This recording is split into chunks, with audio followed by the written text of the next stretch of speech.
Hi guys, how are you? Hope you're all doing great. So I just wanted to start by reviewing the Unit 3 vocab. So I'm just going to go over the vocab really quick. I know you have a video to practice it, but I just thought I'd introduce it really quick, or review it really quick rather. Assistant, assist, assistant, basement, bathroom, boss, boy, class, room, college, company,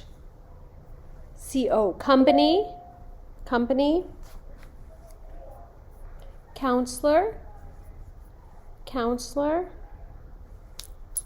custodian,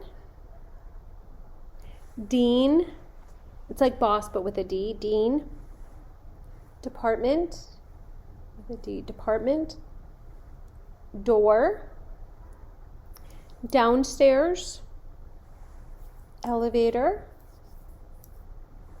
faculty,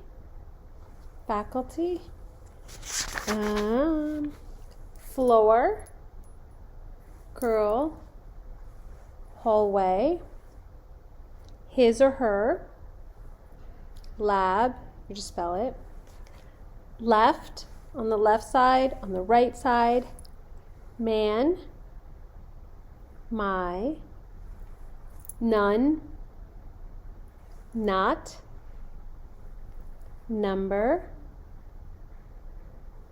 office, so it's office, organization, it's just like department but with an O, organization, hour, people, person,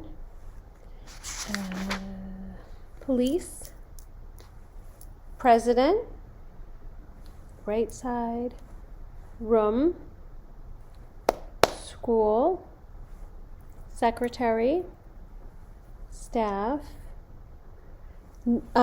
stairs, it's like stairs down, stairs up, supervisor,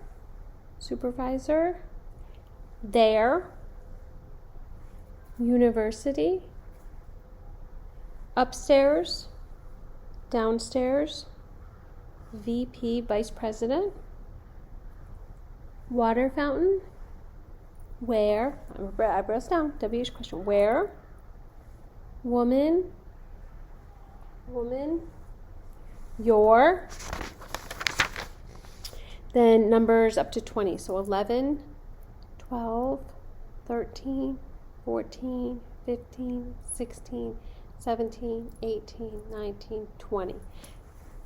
So one thing they wanted you guys to understand is perspective. So when I say my mom, she, okay, I'm pointing to my right side, okay? So you have to understand when you're facing me, my right, so when you see it, it would be like there, okay? So you don't have to flip it, okay? You don't have to do anything like that. Just be aware of it. So if I tell you a hallway and I say the bathroom's there, it's my right, okay? So if I say, oh, hallway, bathroom over there, know that that's my left. Okay, so sometimes new sign language students get a little confused, like, oh, my left, your right. Okay, just know, right is right always, okay? So I just want you to be conscious of that, when we're talking, when we're signing, that you're able to understand those things when other people are signing to you. Okay, so one of the things I wanted to talk to you guys about was about parameters of ASL. We had touched on this, but I wanted to do it a little bit more in depth today, if this will play. Okay, so we're going to talk today about the parameters, linguistics, and educational options for deaf children. Okay, so linguistics and education. So there are 5 parameters of ASL, which we talked about last time. So they're hand shape, palm orientation, location, movement, and facial expression. So those are the 5 parameters of ASL that make up a sign. Okay? So, and this PowerPoint is on Blackboard. So we have hand shape, palm orientation, location, facial expression, and movement.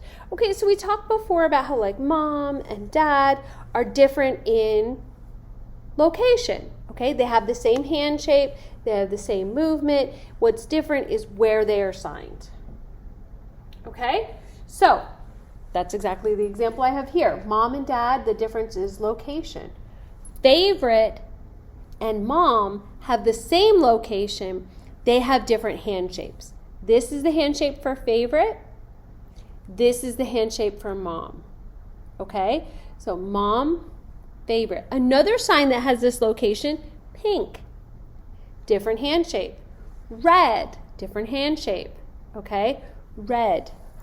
Okay, pink has this hand shape and this location and this movement. Purple has the same hand shape, different location, different movement. Okay? So, what I want you to think of two signs that have the same location. What are two signs that you've learned that have the same location? Okay, so it could be, let me think of a good one.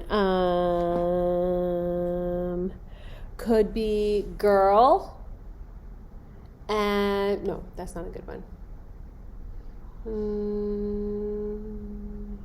Could be, I just keep going favorite and mom. Same location.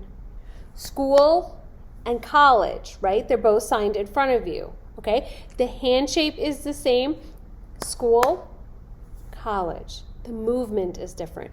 So try to think of two signs that have the same location, two signs that have the same hand shape, two signs that have the same palm orientation, two signs that have the same movement, that have the same facial expression.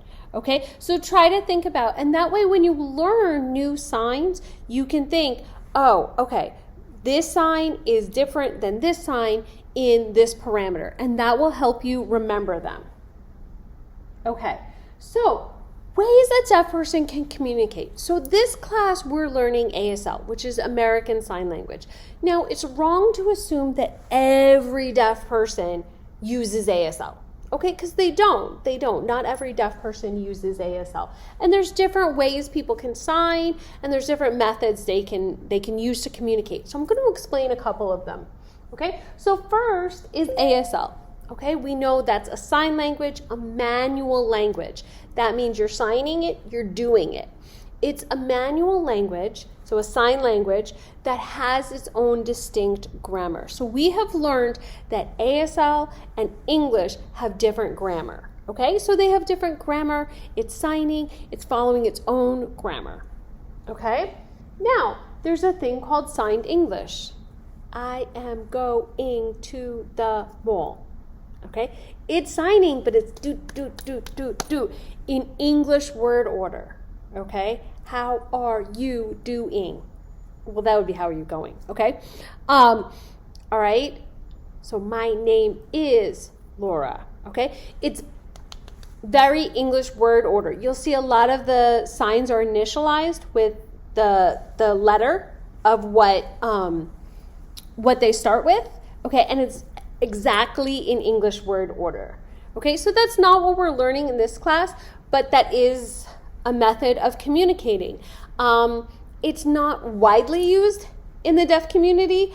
ASL is more widely used, but it is, you'll see some educational places, schools, programs use it as a communication method. Okay. Total communication, also sometimes referred to as simultaneous communication. The philosophy behind total communication was to communicate through any means necessary with the deaf child. So could be gesture, could be speaking and lip reading, could be sign language, could be, acting something out, gestures, body language, all that stuff. That was the thought process behind it. The actuality of schools that use total communication is a lot of times you'll see signing and talking at the same time. So people are signing and they're talking.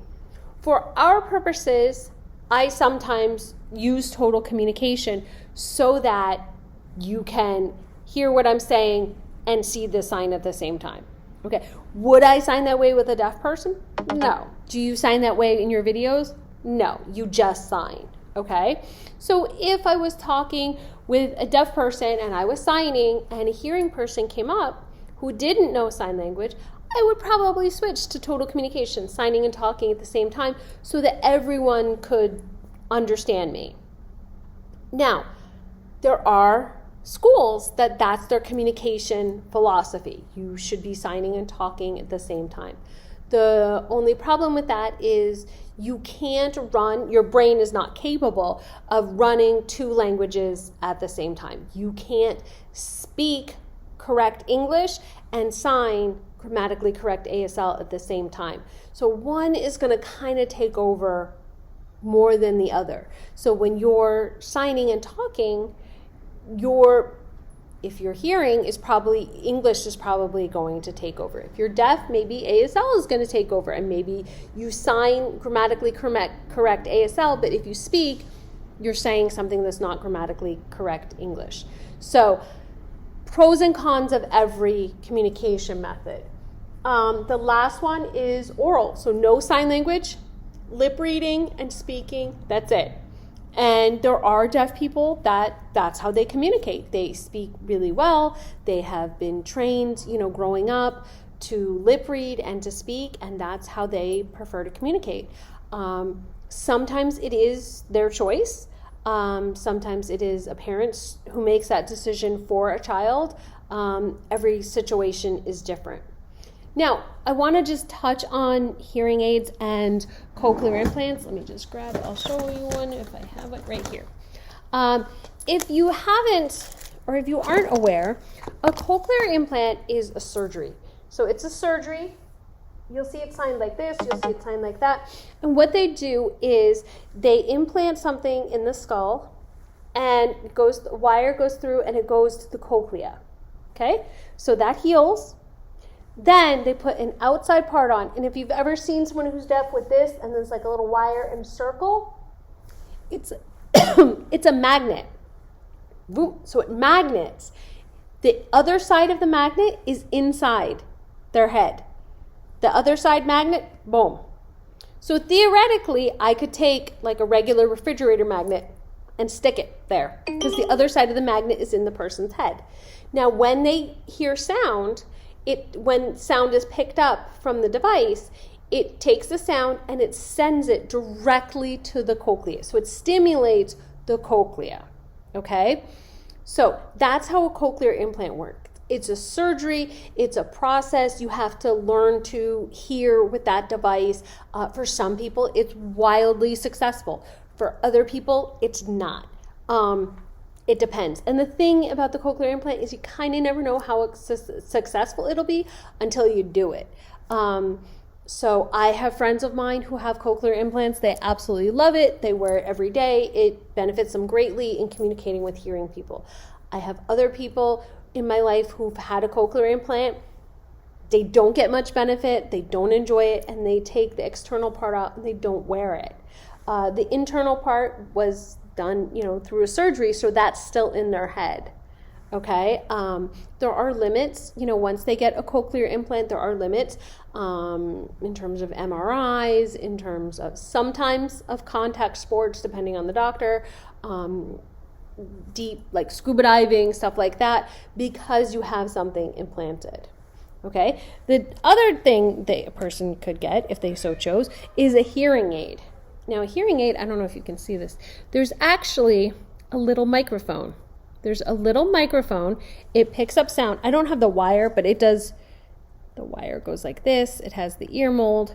So what they do is they take a mold of your ear. They take the mold of your ear, okay? So it matches absolutely your ear, okay? And it has to be airtight, okay? Now you'll see ones with, do I have one?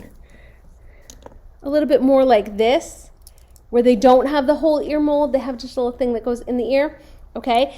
And it amplifies the sound. So it takes the sound that's happening and it makes it louder. Runs on a little battery, okay? Here, you can adjust it, adjust the volume, okay? And this doesn't have the other part, but it would sit behind the ear, would go like that, and go in the ear, okay? So those are two choices a deaf person could use if they wanted to be able to hear more. Not every deaf person is interested in that. You know, some deaf people are like, hey, listen, I have sign language, I'm good. You know, some deaf people are like, listen, a hearing aid, I might hear the fire alarm, I might hear a loud noise, that's helpful for me, I'm going to wear this. Other people are like, I can hear speech with a hearing aid, or I could hear speech with a cochlear implant, and I want that so I can communicate with hearing people. It depends. All deaf people are different. You can't assume every deaf person is the same. Deaf people communicate in different ways, okay? They have different hearing abilities. They have different everything. You know, deaf people are individuals, okay?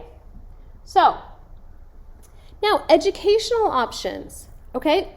Now, an important thing to remember is 90% of deaf kids are born to hearing parents. So a lot of deaf kids have parents who are like, oh my gosh, I don't know sign language, I don't know any deaf people, I just have this deaf baby, what am I going to do?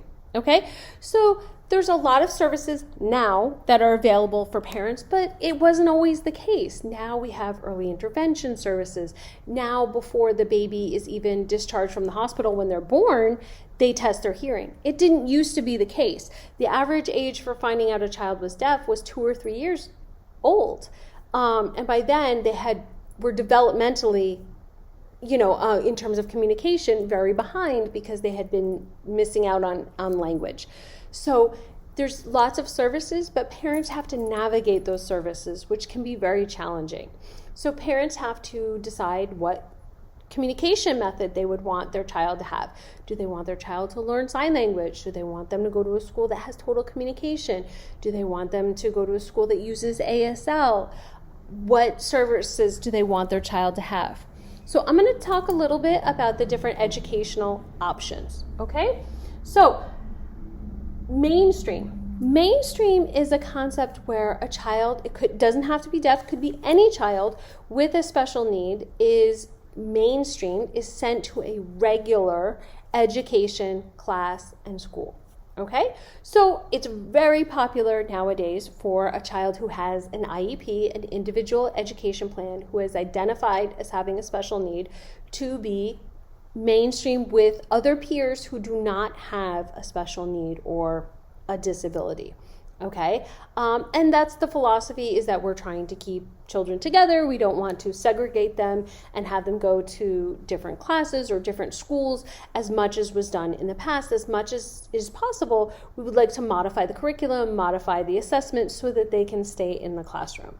Okay, so a deaf child could go to a regular, and I use that with quotes, regular class with hearing peers. They could maybe sit in the front. They could use their hearing aid, they could use their cochlear implant, and they could do just fine. It might work, it might not. It depends on the child, it depends on the teacher. Okay? But that's mainstream. The next option is maybe they're still mainstreamed, but they have an interpreter. So an interpreter would come in and sit like this person is. Here's the teacher, here's the interpreter. Okay? So this person is in charge of teaching. This person is just in charge of communicating the information. So they're not developing the lesson plans, they're not grading the test, they're just there to help everyone understand, okay? So the deaf person could be mainstream, they could go to a regular school. So if their brother went to Oak Hill Middle School, they're going to Oak Hill Middle School, okay? They're not going to any different educational setting, they're going to the regular setting, but maybe now they have an interpreter with them. Okay? Now, another educational option is a self-contained class. Now, a self-contained class exists in a larger hearing school, but it's self-contained just deaf students.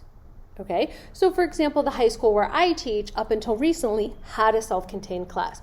We're a hearing school. We're a huge hearing school. But my English class was just deaf students, okay? So we would read Hamlet and mice and men and everything. And we would sign and do that. I only had deaf students in my classroom. My classroom was set up so that it was a U shape so that everyone could see each other, and we would do the same English curriculum that everyone else had to do. A hearing student could not take my class for English. It was only deaf students. So I have a degree in certification in deaf education. So I'm familiar with ASL. I'm familiar with needs of deaf children. So I would give them that instruction. Okay. So it's within a large hearing school, but it's a class just with deaf kids. Okay. Now, another option is a deaf school. Okay. For example, my husband works at the New York School for the Deaf. The entire school is deaf, okay? So the entire school is deaf. Everybody's deaf. All the kids are deaf. The teachers are either deaf or they know sign language, okay?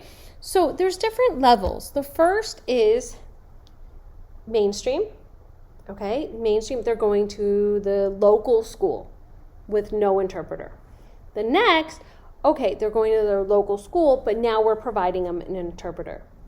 Self-contained, maybe they're not going to their local school, okay? They might be going to a school a couple towns over because they're trying to group together a couple deaf students enough for a class to have a self-contained program. So probably not every town, unless it's a city, has enough deaf students for a self-contained class. So if I'm in this town, I might have one child, this town might have two, this town might have three, this town might have two. We group them all together at one school. They're bused all into this one school, and we run the self-contained program there, okay? So they're still going to a hearing school with a deaf program. However, they're not going to their local school, okay? They're going to a different school. Residential school, there's two options for a deaf school. Could be residential, where they live there, they sleep in dorms, okay? And there are deaf schools where they have dorms, just like a college. They have a dorm, they sleep there, they live there, there's staff that watches over them, make sure they're okay. It's all deaf kids. Not as popular as it used to be. It used to be very, very popular. Now you see a lot of the deaf schools doing deaf day school, where the kids are bused there. They go to school there, they learn everything, and then they leave. So, pros and cons of everything.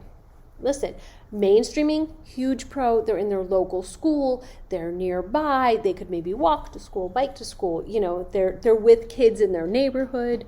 That could be a huge plus. Okay? Self-contained. Okay, they're with a teacher who has special training in teaching a deaf student. They're with some of their deaf peers. Okay, that's awesome. Okay, deaf day school or deaf residential school also has huge pluses. They have deaf role models. They have deaf adults they can look up to. They can communicate with anyone. They don't have to worry about how to communicate with the nurse. The nurse knows sign language. The hockey coach knows sign language. Everybody knows sign language, and they're able to communicate freely, just as if a hearing student would be able to freely communicate at their school. Negative, they're not in their local neighborhood. They're a little bit further away. Their busing is further, or they're even, for residential school, they're even living there. So, pros and cons, okay?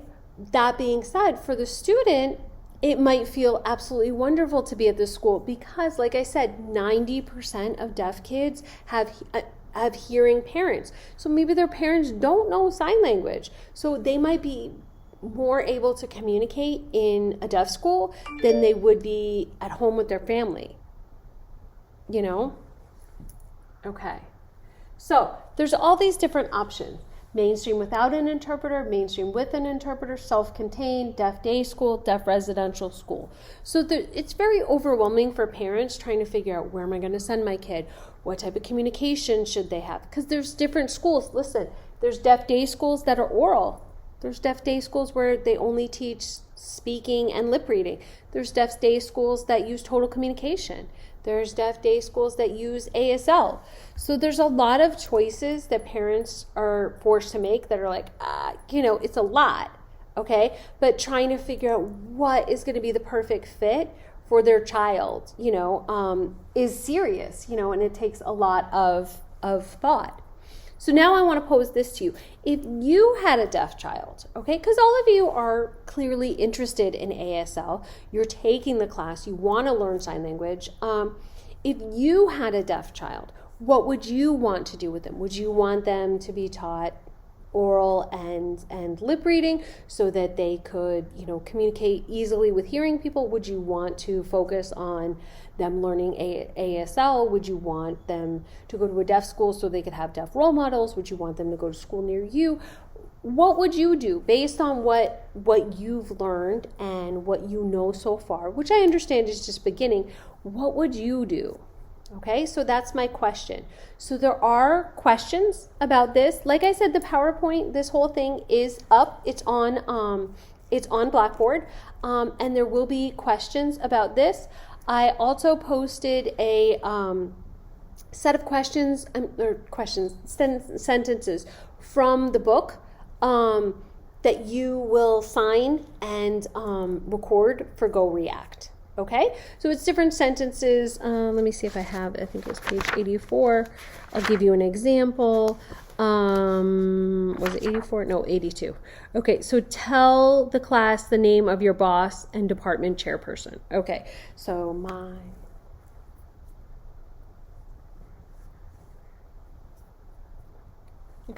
my class is ASL. My boss's name is Mike. Okay. The second one is count from 11 to 20. Okay. The next one is ask a classmate for the name of the secretary, okay, and their department. So